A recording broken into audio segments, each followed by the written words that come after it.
Assalamu alaikum students. Today we will continue week number 8 motivation theories from concepts to applications.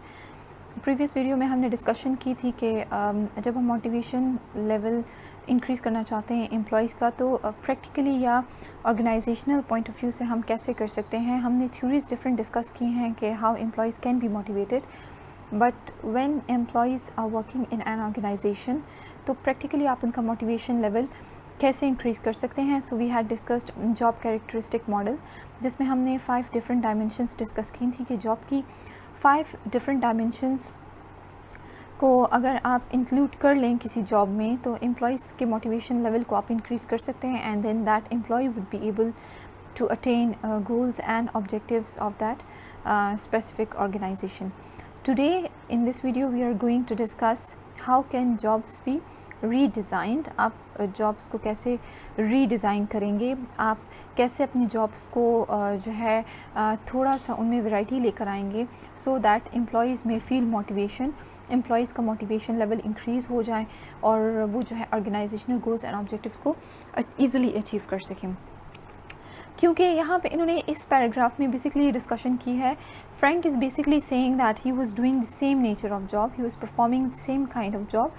उसकी एक ही job होती थी, that was to stand on the assembly line, wait for an instrument panel to be moved into place, unlock the mechanism and drop the panel into the Jeep Liberty as it moved by on the line. Means एक routine उसने discuss की है, एक schedule उसने discuss किया है कि daily basis पे वो एक ही स्केड्यूल परफॉर्म करता था और जिसके बेसिस पे उसको पे मिलती थी, सैलरी मिलती थी. And he was fed up with that, he was not liking that कि वो एक ही नेचर की जॉब डेली बेसिस पे परफॉर्म कर रहा था, एक ही नेचर का वर्क जो है वो repetitively again and again he was performing the task. So he was not liking that, so he was saying that he was fed up from that and he quit the job and he shifted and switched towards another organization जहाँ पे उसको variety of tasks available थे and he was provided with new opportunities and he was provided with new challenges.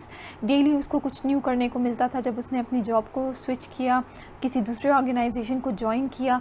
so then he was feeling comfortable in another organization. He was quite happy with his new job जहाँ पे उसे different तरह का काम करने को मिलता था. he was enjoying his work.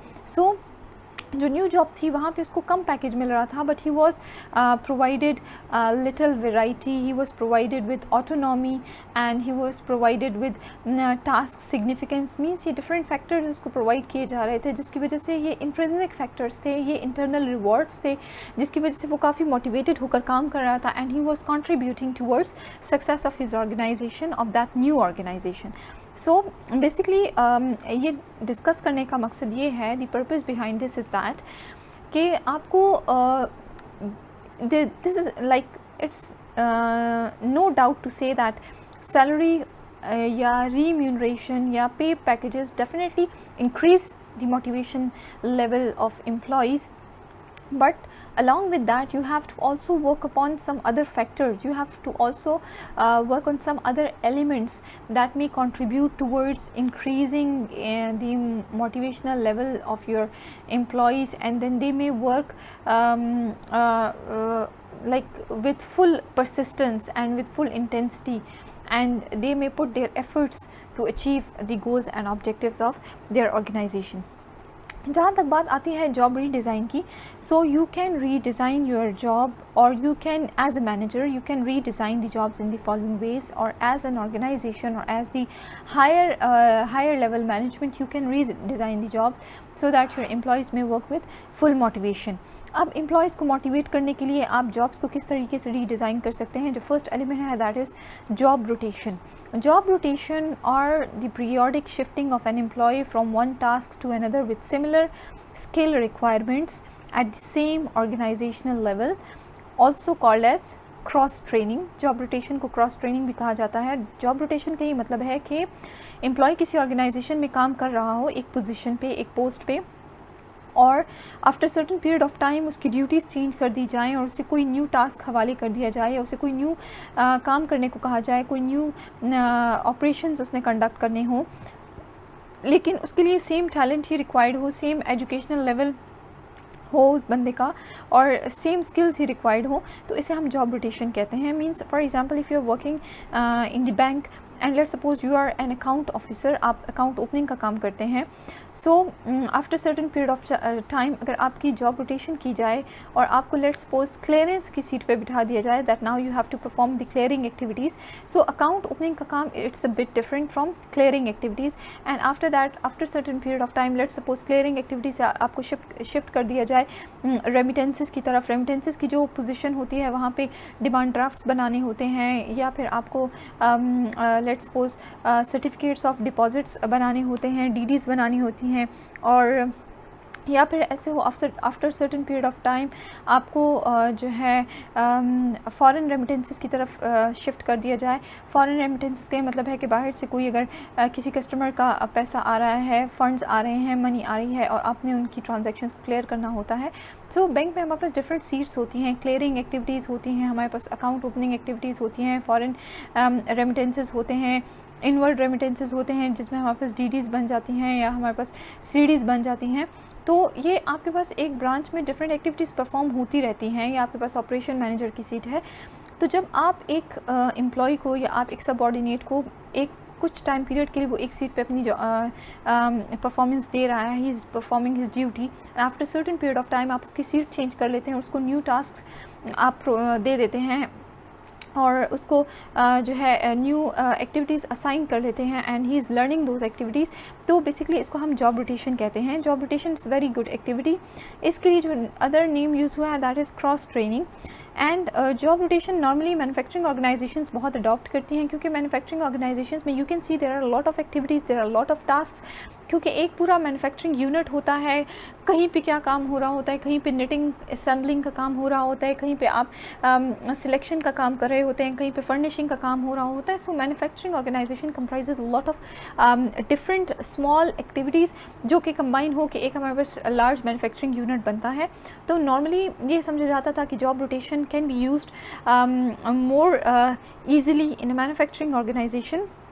और इससे क्या हुआ है कि जॉब रोटेशन की वजह से जो है फ्लेक्सिबिलिटी इंक्रीज़ होती है किसी ऑर्गेनाइजेशन में, एंड ले ऑफ्स का कॉन्सेप्ट जो है थोड़ा डिक्रीज़ हो जाता है। ले ऑफ्स मींस लेट्स सपोज आप किसी एम्प्लॉय को जो है फायर कर रहे हैं या टर्मिनेट कर रहे हैं, तो ये कॉन्सेप्ट जो है थोड़ा कम हो जाता है और फ्लेक्सिबिलिटी ज़्यादा इंक्रीज़ हो जाती है ऑर्गेनाइजेशनल लेवल पे, क्योंकि एम्प्लॉयज़ को चांस दिया जाता है कि वो न्यू टास्क्स लर्न करें, न्यू एक्टिविटीज़ लर्न करें, न्यू ड्यूटीज़ को अडॉप्ट करें, और इससे जो है जो एम्प्लॉय के स्किल्स होते हैं या एम्प्लॉय की जो लर्निंग कैपेसिटी है वो भी इंक्रीज़ होती है, उसकी नॉलेज में इंक्रीज़ आता है।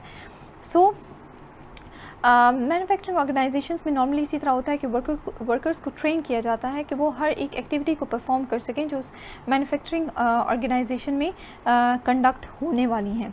सो नॉर्मली जो जॉब रोटेशन का कॉन्सेप्ट है इटली, ब्रिटेन, टर्की, इन सब कंट्रीज़ में आपको नज़र आएगा।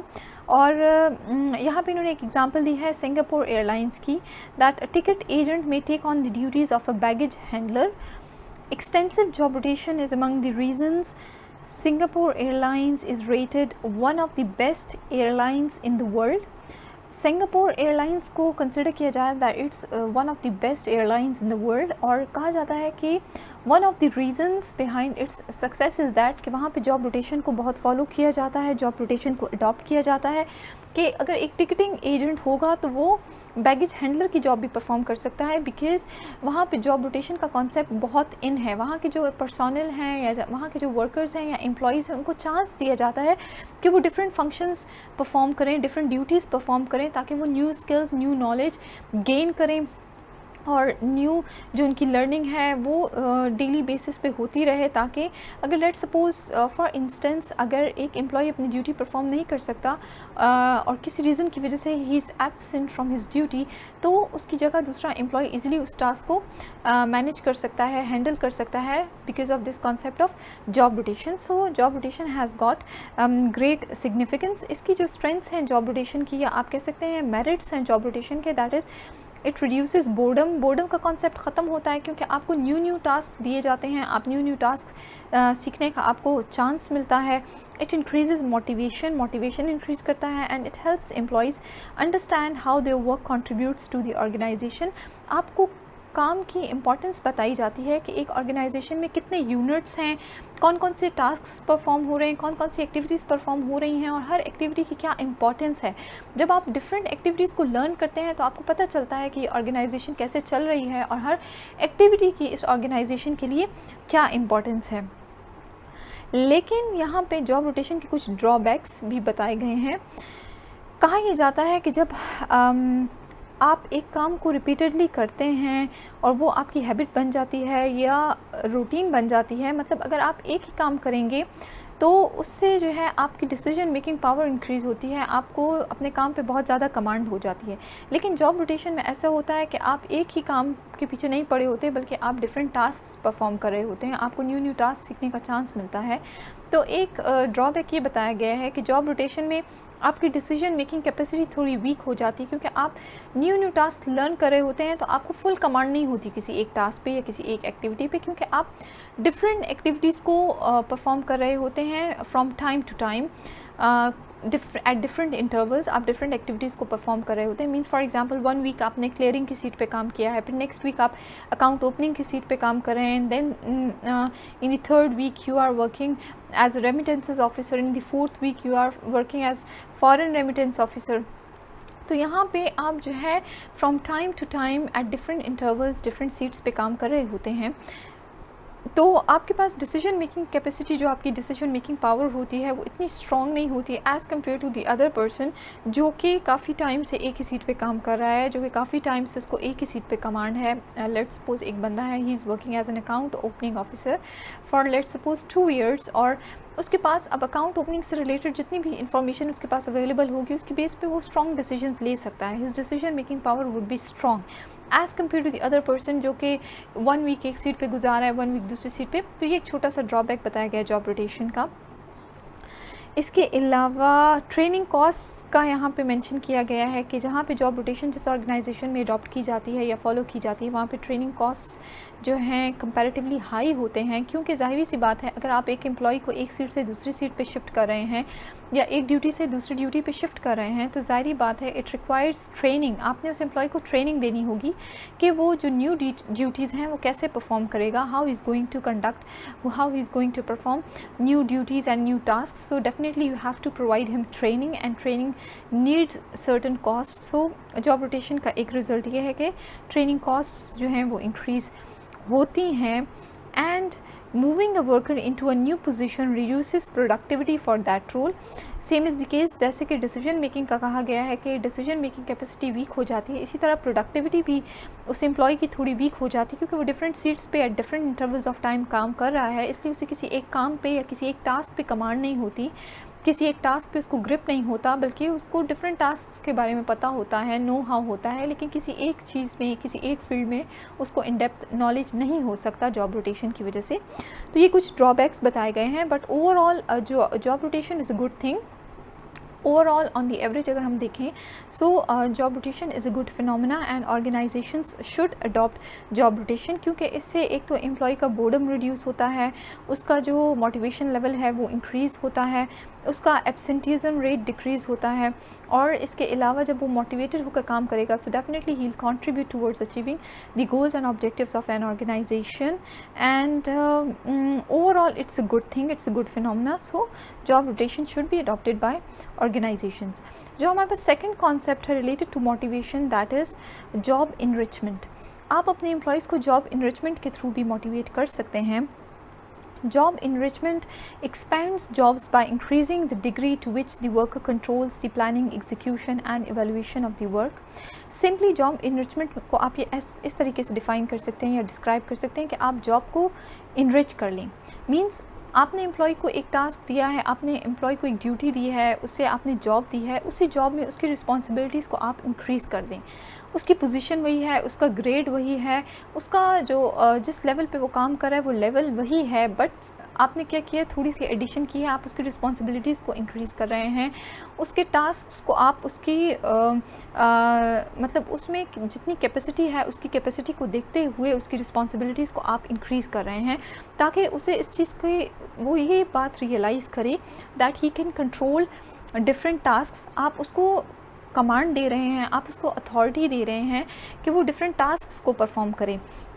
Let suppose he is account opening officer, तो आप अकाउंट ओपनिंग के साथ साथ ही उसे 2-3 एक्टिविटीज़ और भी दे रहे हैं। लेट सपोज उसे क्लियरेंस का काम भी दे रहे हैं एक ही सीट पे, कि वो साथ ही साथ ये काम भी करे। इसका फ़ायदा ये होगा कि एम्प्लॉयज़ को पता होगा कि ये ऑर्गेनाइजेशन मुझ पर ट्रस्ट कर रही है, ये मुझे एक काम दे रही है, because it is this organization is trusting me. इस ऑर्गेनाइजेशन को ये लगता है कि मैं ये काम कर सकता हूँ, तो इससे एम्प्लॉय का मोटिवेशनल लेवल थोड़ा इंक्रीज़ होता है। अब जॉब इनरिचमेंट आप डिफरेंट तरीक़ों से कर सकते हैं। You can adopt different ways और you can enrich the job of an employ by different methods. Combining task एक मेथड है कि आप क्या करें कि उसके टास्क जो स्पेसिफिक टास्क परफॉर्म कर रहा है उसके साथ 2-3 टास्क की एडिशन कर दें।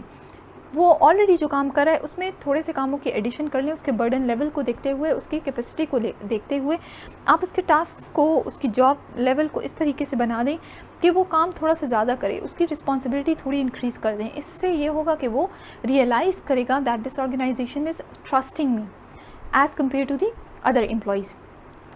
सेकेंड मेथड ये है फॉर्मिंग नेचुरल वर्क यूनिट्स। आप उसके लिए नेचुरल वर्क यूनिट बना लें, एक प्रॉपर वर्क यूनिट बना लें, उसका एक छोटा सा डिपार्टमेंट बना लें जिससे उसको रियलाइज़ हो that organisation is giving him some value, organization is giving him some important role.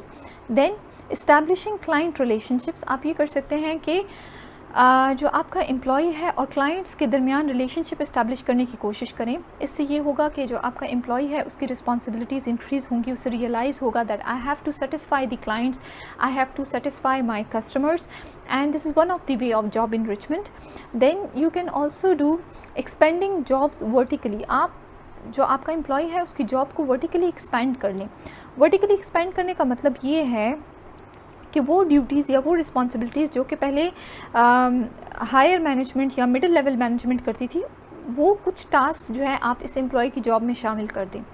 Means late suppose जो मीटिंग से रिलेटेड डिसीजंस होते थे, लेट सपोज़ वो पहले मिडिल लेवल मैनेजर्स करते थे, लेकिन अब आज के बाद ये जो मीटिंग रिलेटेड डिसीजंस होंगे, ये आप जो टास्क है या ये जो आपकी ये जो ड्यूटी है, ये आप अपने इस एम्प्लॉय को असाइन कर लें।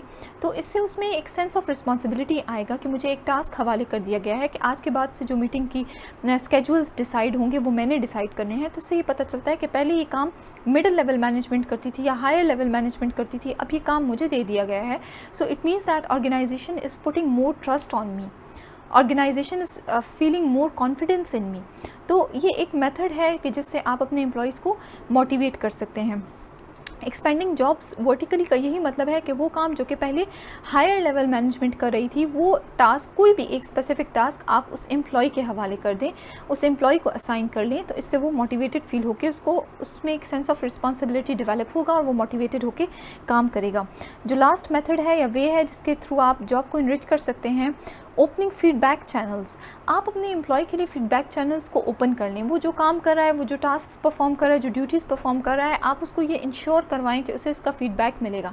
वो जिस तरीके से काम कर रहा है उसको इसका फीडबैक मिलेगा, चाहे वो पॉजिटिव वे में होगा या नेगेटिव फीडबैक होगा, लेकिन एम्प्लॉय रिसीव करेगा। वो जिस तरीके से भी काम कर रहा है, चाहे डे नाइट बेस पे काम कर रहा है या हार्ड वर्क है या नहीं है, जिस तरीके से भी है, वो जिस तरीके से कभी इनपुट देगा उसे आउटपुट डेफिनेटली मिलेगा, उसे डेफिनेटली फीडबैक रिसीव होगा। और जब एम्प्लॉय ये सोचेगा तो उसे ये फील होगा that I am going to get feedback of my work, I am going to get response from the clients and customers और even from within the organisation. So definitely I have to work hard, I have to work with full responsibility because I have to answer certain people, I have to answer the management, I have to answer my organization. So these are some of the ways through which you can enrich the job of your employees. और जब employees की job को आप enrich कर लेंगे, so they will feel motivated to perform the work. Then the next thing is the next method जिसके through आप अपने एम्प्लॉयज़ को मोटिवेट कर सकते हैं, that is relational job design. Relational job design क्या होती है? रिलेशनल जॉब डिज़ाइन को अगर हम डिफ़ाइन करें, how can managers design work so employees are motivated to promote the well being of the organizations beneficiaries. Beneficiaries कौन है organization के? Customers, clients, patients and employees. Relational job design का ये मतलब है कि आप अपने एम्प्लॉयज़ की जॉब को, बीइंग अ मैनेजर और बीइंग द बॉस, आपने अपने एम्प्लॉय की जॉब को इस तरीके से डिज़ाइन करना है कि वो रिलेशन बेस्ड हो। एम्प्लॉय को इस चीज़ की रियलाइजेशन होनी चाहिए कि मुझे इस तरीके से अपने टास्क को परफॉर्म करना चाहिए, मुझे इस तरीके से अपनी जॉब को परफॉर्म करना चाहिए, ताकि मैं ऑर्गेनाइजेशन के जो बेनिफिशियरीज़ हैं उनके साथ एक रिलेशन इस्टेब्लिश कर सकूं, उनकी वेलबींग के लिए काम कर सकूं। ऑर्गेनाइजेशन के बेनिफिशरीज़ यहाँ पे ऑलरेडी डिस्कस्ड हैं, that customers or we can say clients, patients and other employees of the organization are basically the beneficiaries of that organization. तो employee जब ये सोच के काम करता है that I'm going to work for the well-being of the beneficiaries of an organization, so definitely he will get some motivation and he will work wholeheartedly. उसे पता होगा कि मैंने दूसरों की बेनिफिशरीज़ के लिए काम करना है, बेसिकली जो ऑर्गेनाइजेशन के बेनिफिशरीज़ हैं मैंने उनके लिए काम करना है, मैंने उनको आंसर करना है। तो बेसिकली ये रिलेशनल जॉब डिज़ाइन में आता है। आप अपने एम्प्लॉयज़ की जॉब को इस तरीके से डिज़ाइन करें कि उन्हें ये पता हो कि हाँ, हम इस ऑर्गेनाइजेशन की बेनिफिट के लिए काम करना है, हमने अपने क्लाइंट्स के साथ, कस्टमर्स के साथ अच्छे रिलेशनशिप्स इस्टेब्लिश करने हैं, ताकि ये ऑर्गेनाइजेशन सक्सेसफुल हो सके, इस ऑर्गेनाइजेशन के जो गोल्स एंड ऑब्जेक्टिव्स हैं वो अचीव हो सकें। प्रो सोशली आपने अपने एम्प्लॉयज़ को मोटिवेट करना होगा, अपने एम्प्लॉयज़ को आपने कनेक्ट करना होगा ऑर्गेनाइजेशन के बेनिफिशरीज़ के साथ। बीइंग अ मैनेजर आपने अपने एम्प्लॉयज़ को कनेक्ट करना होगा, एक रिलेशनशिप इस्टेब्लिश करना होगा आपने अपने एम्प्लॉयज़ एंड कस्टमर्स के दरमियान। So in that way your employees will feel motivated and they will work for the organisation wholeheartedly. So normally एक तरीका रिलेशनल जॉब डिज़ाइन का ये भी है कि आप जो डिफरेंट एनुअल मीटिंग्स होती हैं उसमें अपने एम्प्लॉयज़ के साथ डिस्कस करें कि कस्टमर्स का क्या फ़ीडबैक था। जो बोर्ड ऑफ़ डायरेक्टर्स होते हैं या जो बॉस होते हैं या जो हायर लेवल मैनेजमेंट है, वो एनुअल जनरल मीटिंग्स जब अरेंज होती हैं तो उस टाइम पे अपने एम्प्लॉयज़ के साथ वो प्रॉपर डिस्कशंस का एक सेशन रख सकते हैं, जिसमें वो डिस्कस करेंगे कि कस्टमर्स का क्या फ़ीडबैक है इस एम्प्लॉय के प्रोडक्ट के बारे में या इस स्पेसिफ़िक एम्प्लॉय के बारे में, या जो क्लाइंट्स हैं उनका क्या फ़ीडबैक है इस ऑर्गेनाइजेशन के डिफरेंट वर्कर्स के बारे में, इस ऑर्गेनाइजेशन के डिफरेंट प्रोडक्ट्स के बारे में। तो उससे एम्प्लॉयज़ को अंदाज़ा हो जाएगा कि हाँ, हमारे और क्लाइंट्स के दरमियान या हमारे कस्टमर्स के दरमियान एक स्पेसिफ़िक रिलेशनशिप इस्टेब्लिश हो चुका है। So this is relational job design.